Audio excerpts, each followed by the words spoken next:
Are you a North American seller interested to expand to Amazon Europe, or maybe vice versa? Are you interested in advanced Amazon advertising strategies? Well, today I went to Germany to interview in person 2 experts on these topics. How cool is that? Pretty cool, I think.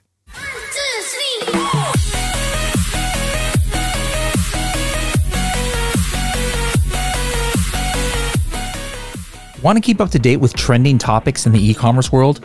Make sure to subscribe to our blog.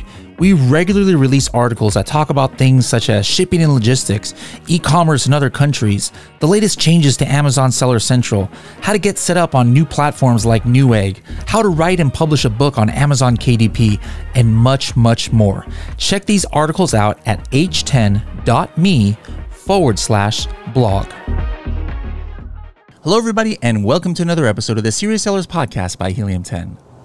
I'm your host, Bradley Sutton, and this is the show that's a completely BS-free, unscripted, and unrehearsed, organic conversation about serious strategies for serious sellers of any level in the e-commerce world. And another episode here coming from the opposite side of the world. I'm in Frankfurt, Germany, and was able to interview a lot of different people. And so for the first time on the show, we've got Jerome here. Jerome, welcome. Thank you very much. I'm super happy to be here, and it's nice to see you on this part of the world. Excellent, excellent. Now, you know, like I do with first-time guests, we need to find out about you. And this is important too, because like I don't know much about your backstory. What country in Europe are you from? Germany, France? So I have, I'm all about going international. So my background is international. Also, I was born and raised in France, but my mom is British, my dad is French. I lived in France, but I also lived in Turkey. I lived a bit in Germany, in the UK, and now our offices are in Luxembourg. So a lot of different experiences all over the world. Okay, excellent, excellent. Now, what did you, where did you go to university? In what country? So I went to university mainly in France. So first in the nice city of Grenoble, which is not too far from Lyon. It's in the Alps mountains, really nice to do like business and management. And then afterwards, I did an MBA in a school based in Paris, but had campuses in Germany, in the UK, and also in the States. I did a week in Texas, for example. It was really interesting. So like multinational is really my thing. Okay, excellent. Now, upon graduation, did you enter right into the business world and what you had studied, or what did you do? So I went to work 2 years in the chemical business. That time it was called Atofina Arkema now.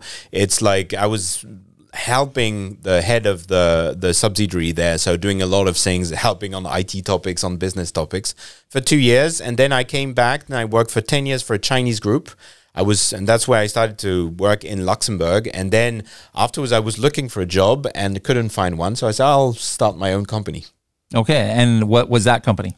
So at the beginning, my idea was say, okay, I want to bring value, because when I did my MBA, it was all about, okay, how do you create value for your ecosystem? Because value has a price, and and then you can sell. So my first idea was to help people expand and grow in terms of sales. But I had been doing a lot of Amazon business in my previous company, and like step by step, I found out that a big pain point for people in Europe at that time, so 10 years ago, was not understanding Amazon. And I said, oh, people, it's simple. Let me explain to you. So I went into step by step into the Amazon business. And that's where we become specialized in Amazon. Amazon is not a typical segue from somebody just coming from the business world. How did you first just, think about that as a good aspect? Like what, Google or friends? So my background was really distribution, in the sense that I was head of Europe and EMEA for this Chinese brand, and we were expanding into countries, having subsidiaries, having distributors, and so it's about selling, right? And then I started to work with companies and helping them expand. And actually, even 10 years ago, or even more, 10 years ago, the fastest way to expand was Amazon. And it actually really started when a German brand I knew from before told me, okay, take care of the international distribution of our brand, which was binoculars. And I said, okay, well, the best way is really Amazon. And that's where we really started to go there. So we mostly started from vendor background, because bigger brands were working on vendor. And now we have probably 70% seller, 30% vendor in terms of people we help. So what about you during this time? Were you selling on Amazon yourself as well? So I never sold on Amazon myself. I was always selling in the name of a company. And like I said, I started as a vendor, so selling to Amazon rather than selling on Amazon. And I've been helping a lot of sellers, but never sold myself, helped friends. But yeah, never went into it. It's a bit of a dream at some point to do that. For your agency for the last few years, are you focused on any particular aspect of Amazon, or like PPC, for example, or it's A to Z? What is your focus on what you help sellers with? It's very much A to Z. We've got three main topics we focus on. One is global expansion. So it's helping anyone to go from Europe to the US, from US to Europe, to US to Japan, to anywhere in the world. And it's really whatever they need. That's the first thing we focus on. The second thing is retail media. It's one of the big topics we do, is like, how do we help them expand better thanks to retail media? So advertising, PPC, DSP, AMC, whatever there is. And the last thing is technology. So we're not a SaaS company, but we use a lot of tools. So Helium 10 is one, PackView is another one. We also partners with Salsify, for example, on the PIM side, and we have built our own dashboard. So those three topics, global expansion, retail media, technology, are three topics we're very focused on, and we try to help people through those different things. So it's really, for me, it's A to Z, especially in those aspects. So anybody... for example, we've started to sell on our own account for brands who can't sell.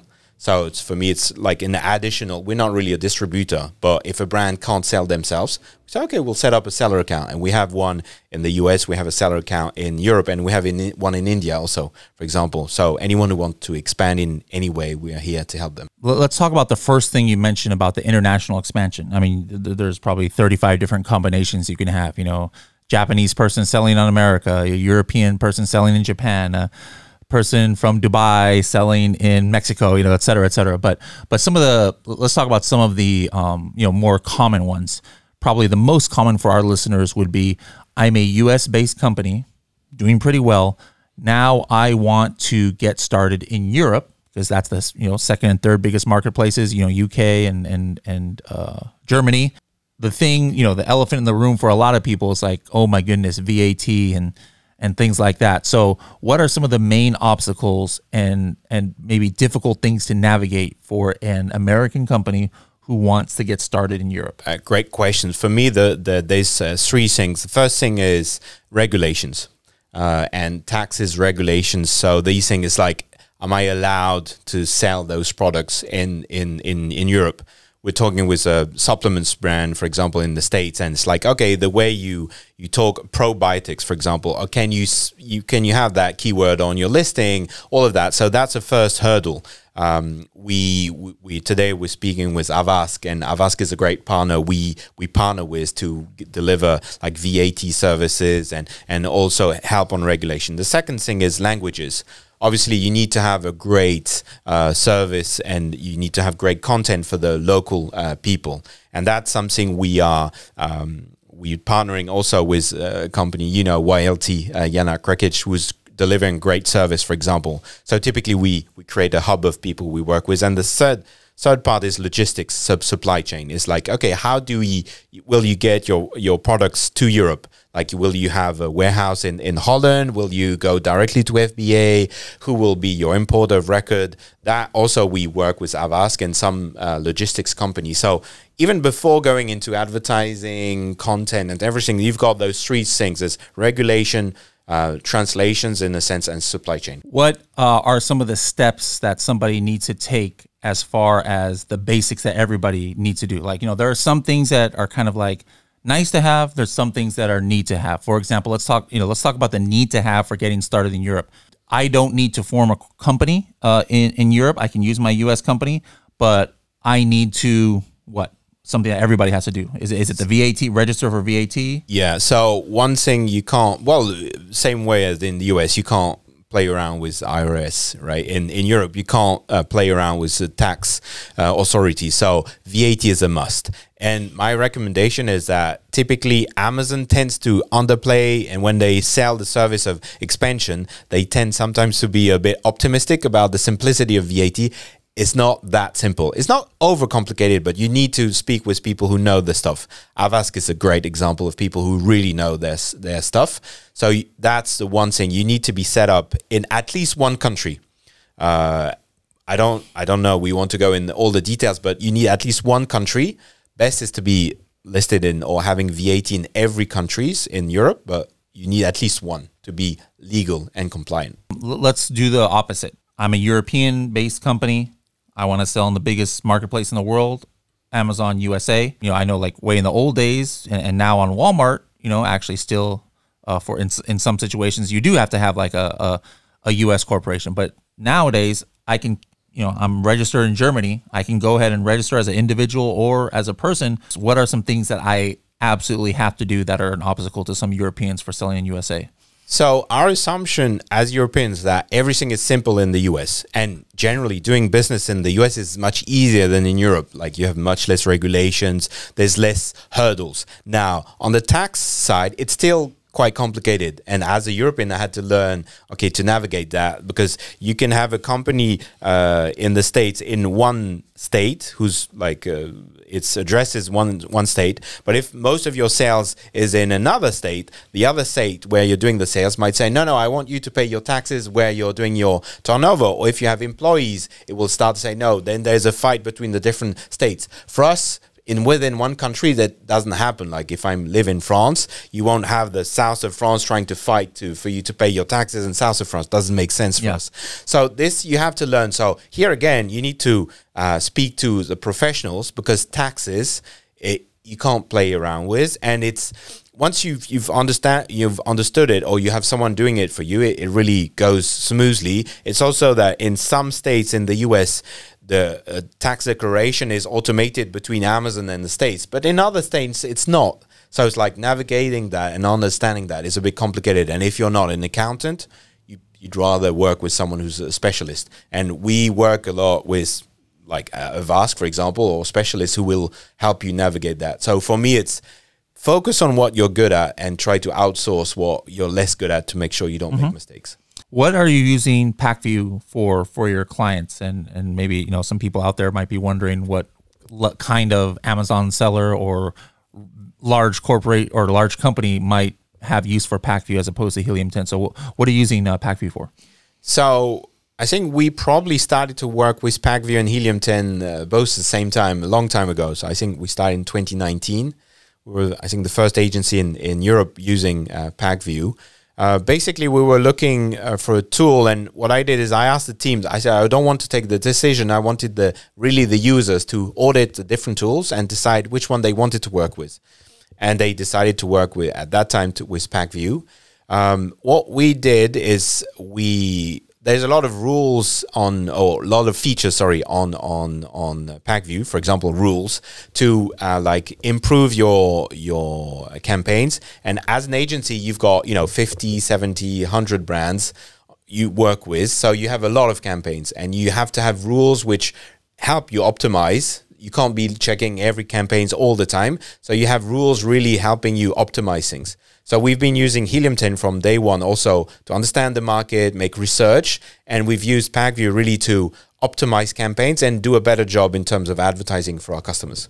Are you using PackView for non-Amazon platforms at all? Yeah, so we've started to go on Walmart, for example, in the US. So we are using PackView on Walmart.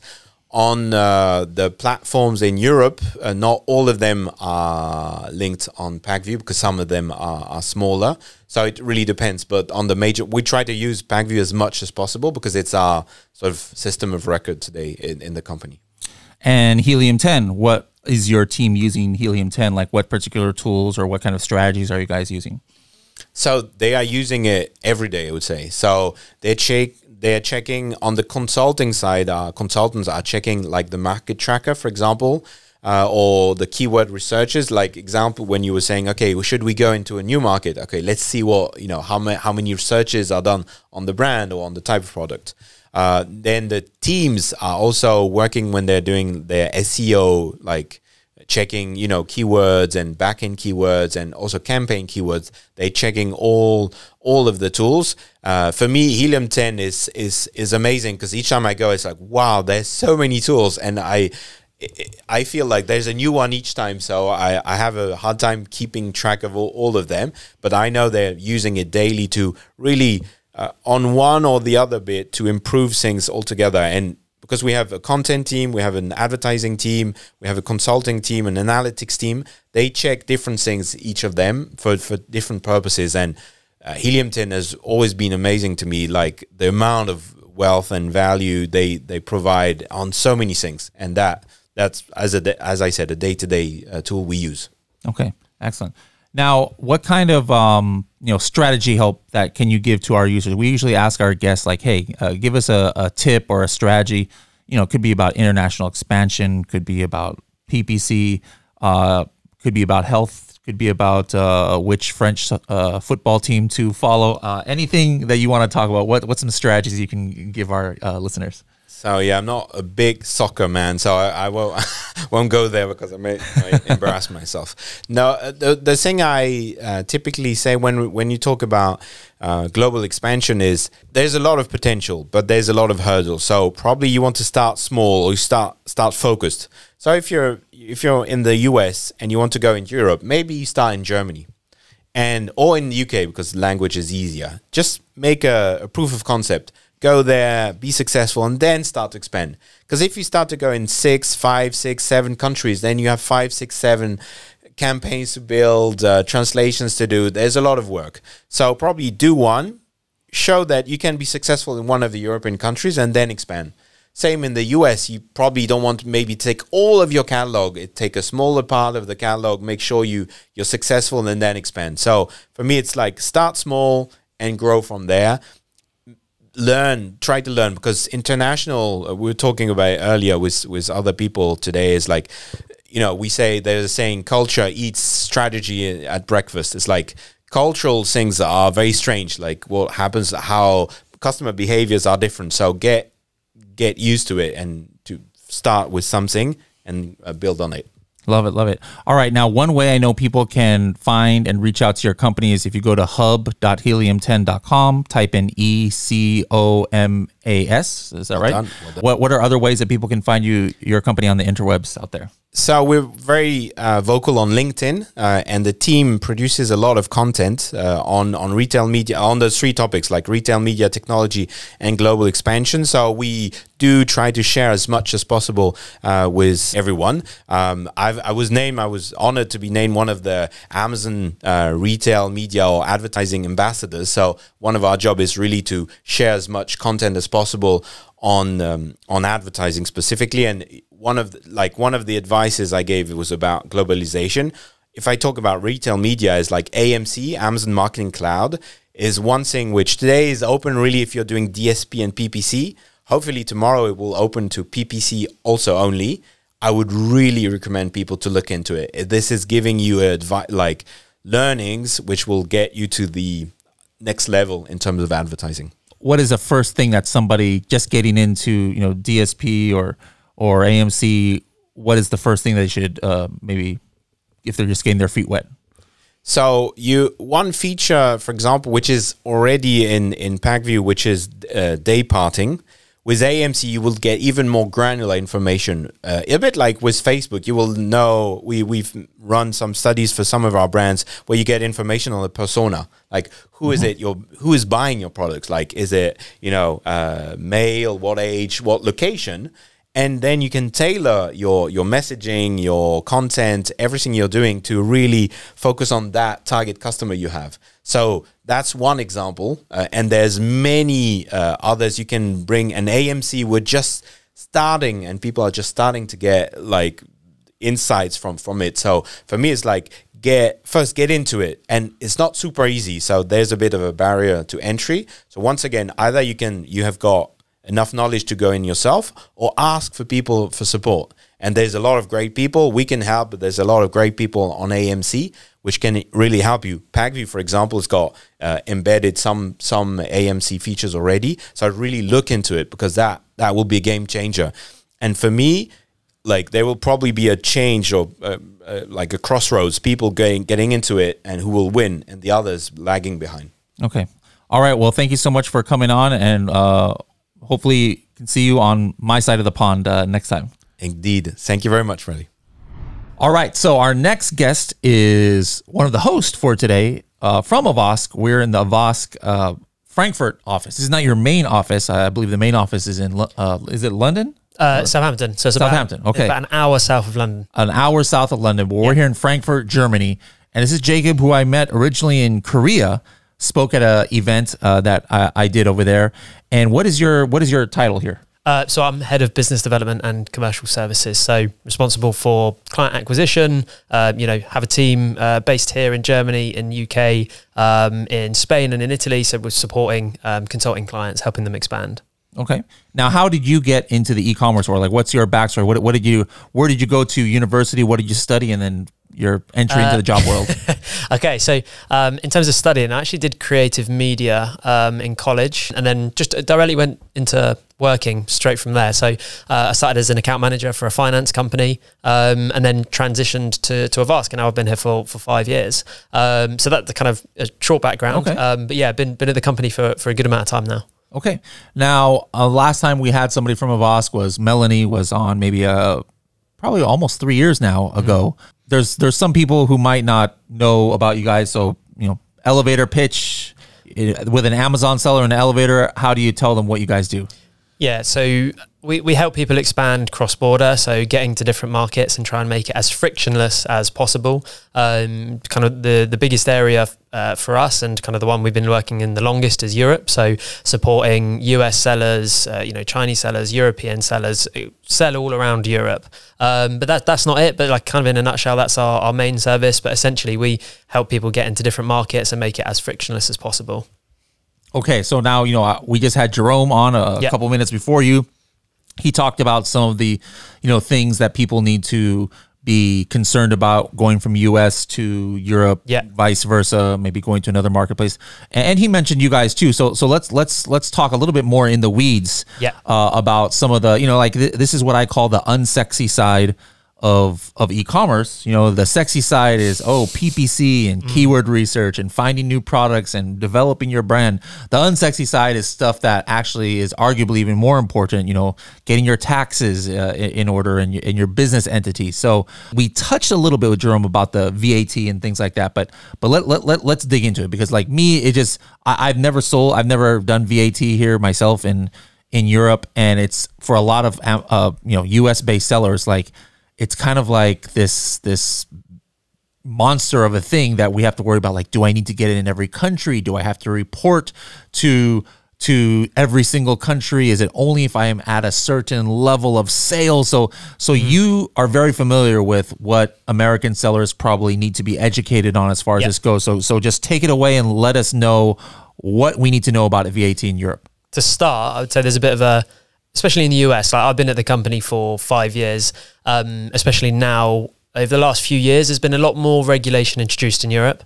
So when I first started at the company, there was a lot more US sellers who were interested in expanding because there was less regulation and people weren't as advised. But governments have caught up a little bit. There was a lot of VAT fraud, so people weren't actually paying VAT, and that's not just American sellers, it's sellers from all over the world. But now marketplaces, i.e. Amazon, are a lot more regulated, so they have to enforce it. So it stops people from wanting to expand. A lot of Americans, they see, okay, VAT, how do I deal with that? Okay, they don't worry about it, and I think that's quite a lot of the story in America for a lot of clients that I've spoken to. But essentially VAT, like the system that we have in Europe and in lots of other places of the world, is completely different to the US system. Obviously the US system, you have tax added on at checkout. So you only have to worry about pricing your product. And then in the majority of places, i.e. Amazon, they're going to add the tax on. Whereas here in Europe, you are responsible for adding the tax. So when you're listing your product, so if you create a new listing and you need to make sure you include VAT. So I've had lots of customers who want to expand into Europe. They've gone for it. They didn't consider that the VAT would be part of the price that they actually put on the listing. And then, a month later, 2 months later, they've got the VAT bill and they have to pay that, and they hadn't actually priced it into the product.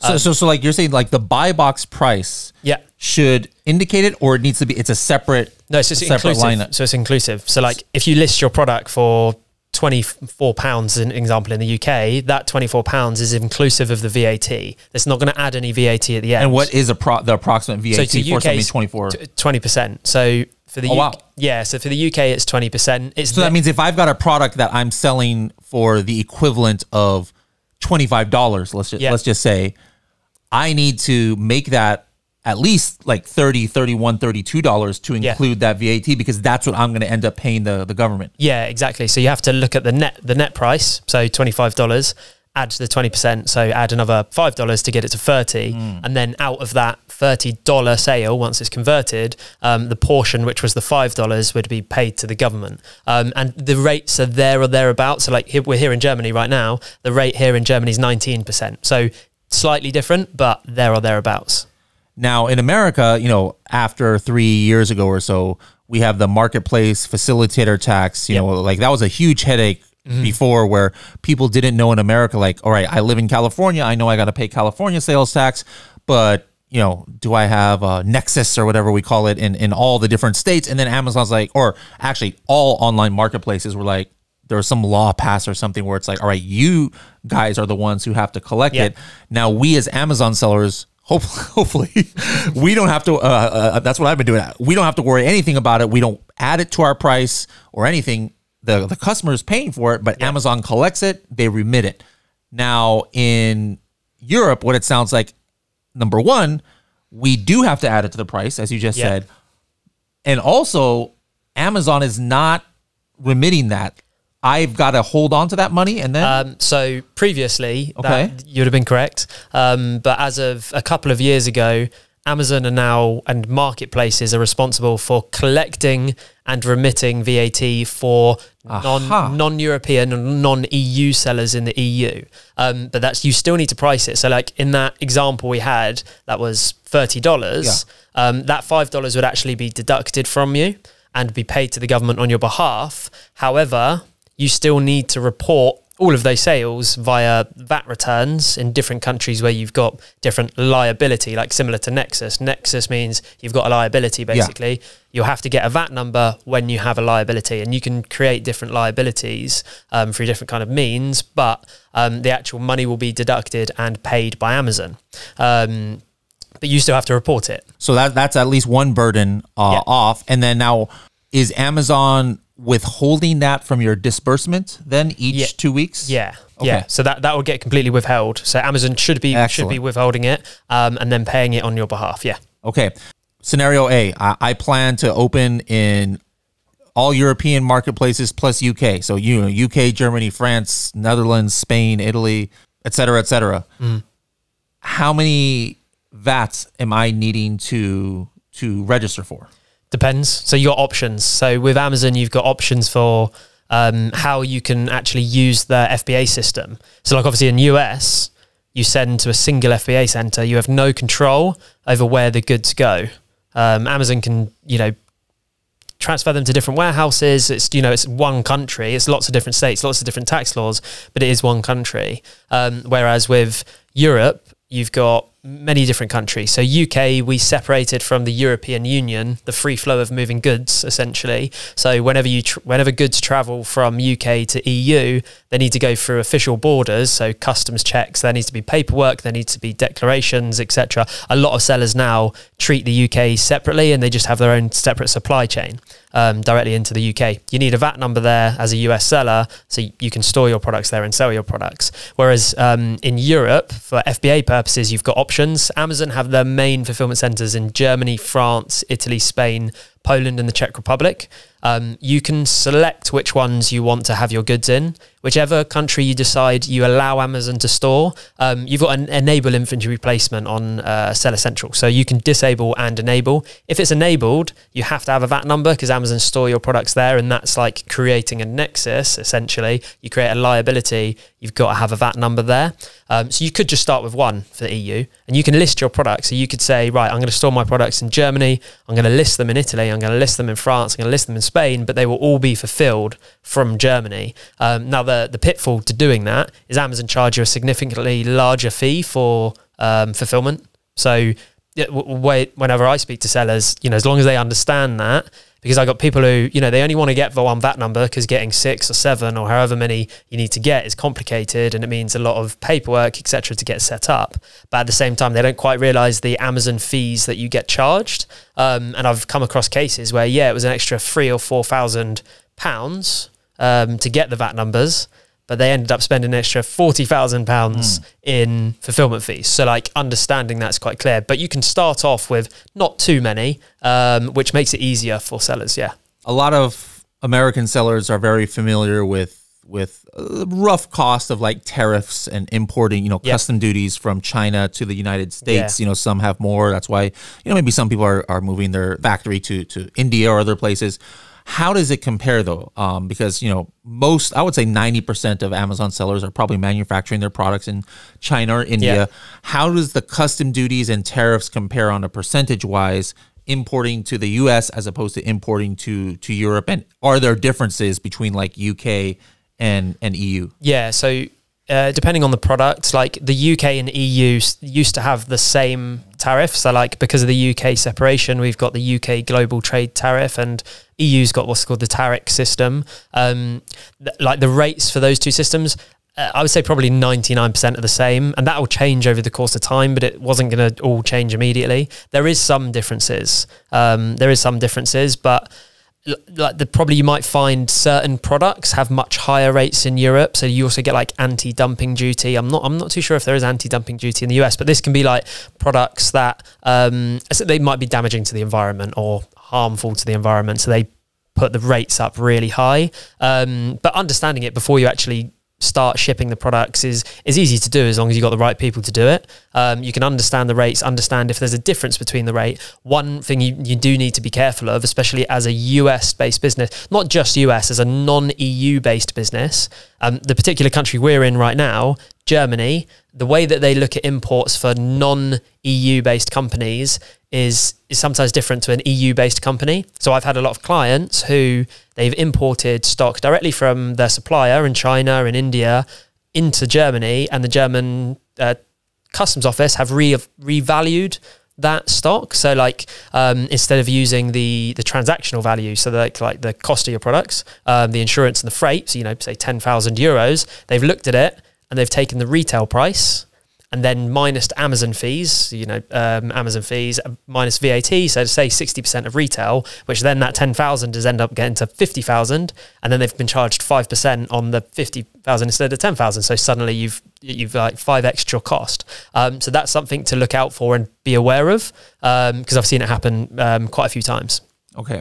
Now, before we get into your last strategy of the day, just as a reminder, if this is like all overwhelming to you, it's not something that you just like can ignore and pretend that it's not there. It's stuff that you have to take care of if you're doing cross-border or getting into new marketplaces. If you guys want to reach out to Avask, the easiest way to remember to contact them, just go to hub.helium10.com, and then just type in Avask, AVASK, right there, inside there, and you can have the portal. There might be specials depending on your level of Helium 10 membership that you might have available to you. Other ways that people can find you guys on the interwebs out there? Yeah, so all the general means like LinkedIn, Instagram, or just avaskgroup.com. So avaskgroup.com. And yeah, you can contact us directly through those means. Okay.